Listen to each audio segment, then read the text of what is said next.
नमस्कार मंडळी. तर मी संध्याकाळच्या स्वयंपाकाची तयारी करत होते. मला आज भरलेलं कारलं आणि मिक्स डाळीची आमटी करायची होती. त्यासाठी मी तयारी करत होते, पण त्या अगोदर थोडा चहा पिऊन घेतला, थोडी रिलॅक्स झाले, देवपूजा वगैरे करून घेतली आणि त्यानंतर स्वयंपाक करायला लागले. भरलेल्या कारल्यांसाठी सगळ्यात महत्त्वाचं म्हणजे खोबरं, कांदा, लसूण, थोडेसे धनजिरं आणि थोडासा खडा मसाला, कोथिंबीर हे सगळं मी छान तेलावर परतून घेतलं आणि त्यानंतर वाटून घेतलं. त्यानंतर कारली मी छान थोडीशी उकडून घेतली मीठ टाकून आणि त्यानंतर मग व्यवस्थित धुवून मसाला भरून घेतली. त्यानंतर मी मिक्स डाळीचा कुकर लावला, भात छान शिजवून घेतला. त्यानंतर मी भाकरी करून घेतल्या. दिवसभर आज माझी नागपंचमीची पूजा होती. सकाळीच मी श्रीखंड आणि चपातीचा नैवेद्य केला होता, कारण की आज पुरणपोळ्या करायची इच्छा होती. परंतु माझी तब्येत ठीक नसल्यामुळे मी काही आज पुरणपोळ्याचा घाट घातला नाही. छानशी पूजा केल्यानंतर संध्याकाळच्या वेळी मी हा स्वयंपाक केला होता. भरलेलं कारलं खूप सुंदर आणि छान झालं होतं. एक सवय मी स्वतःला ही लावून घेतली, की रोज मी व्हिडिओ जे मी रेसिपी करते ती शूट करते, एडिट करून Instaला आणि यूट्यूबला टाकते. कारण की काय होतं, यूट्यूबला मला टाकायची इच्छा होती पहिल्यापासून, परंतु तो व्हॉईस ओव्हर कसा करायचा हेच मला कळत नव्हतं. कारण मलाच माझा आवाज असा ऐकताना थोडा वेगळा वाटत होता. मी अडखळत होते. आवाजामध्ये थोडासा घोगरापणा यायचा किंवा खूप थांबत असं मी बोलायचे. त्यामुळे मला खूप त्रास व्हायचा. मग मी एखादं गाणं किंवा सॉन्ग म्हणजे लावायचे आणि व्हिडिओ करायचे. पण आता तसं होत नाही आहे.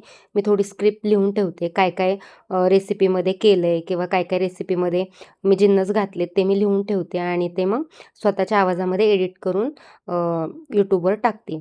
आणि खरंच खूप छान वाटतंय, कारण की काय होतं, आपल्यातही टॅलेंट असतं किंवा आपल्याही रेसिपी इतक्या छान होत असतात, परंतु आपल्याला ते म्हणजे व्हॉईस ओव्हर करता येत नसल्यामुळे आपल्याला त्या पूर्णपणे अशा आपल्या शब्दात मांडता येत नाही. तर मला असं वाटतं, की जे आपण गृहिणी स्वतःच्या रेसिपी छान करतात आहेत किंवा त्यांच्या ज्या स्पेशल आहेत त्या नक्की तुम्ही स्वतःच्या व्हॉईसमध्ये रेकॉर्ड करा किंवा स्क्रिप्ट लिहून ठेवा किंवा ते जे जिन्नस लागतात ते लिहून ठेवा आणि मग तुम्ही त्याला व्हॉईस ओव्हर द्या. कारण की नवीन हे सगळं होतंच. कारण की कोणाचे व्हिडिओ हे परफेक्ट नसतात. नवीन तुम्ही शिकत असता. त्यानंतर तुम्हाला आपोआप त्या गोष्टीची सवय होते आणि व्यवस्थित बोलता येतं. माझे नवीन असंच होत होतं, की थोडी मी अडखळत होते किंवा असं होत होतं. कारण की काय होतं, आपण नवीन असतो, नवीन यूट्यूबर आहोत, व्हॉईस ओव्हर कसा करायचा हे आपल्याला माहिती नाही आहे. मग थोडं स्क्रिप्ट लिहून आपण जे काही डेली करतोय ते व्यवस्थित लिहून मांडून आपण नक्कीच आपलं व्हॉईस ओव्हर आपल्या व्हिडिओला देऊ शकतो. तर तुम्हाला माझे व्हिडिओ कसे वाटतात ते नक्की सांगा. मला पुस्तक वाचायची सवय आहे. मी रोज पुस्तक वाचत असते आणि तो पण मी व्हिडिओमध्ये शॉर्ट घेत असते. तर माझे नक्की व्हिडिओ आणि रेसिपी आवडत असेल तर नक्की मला फॉलो करा.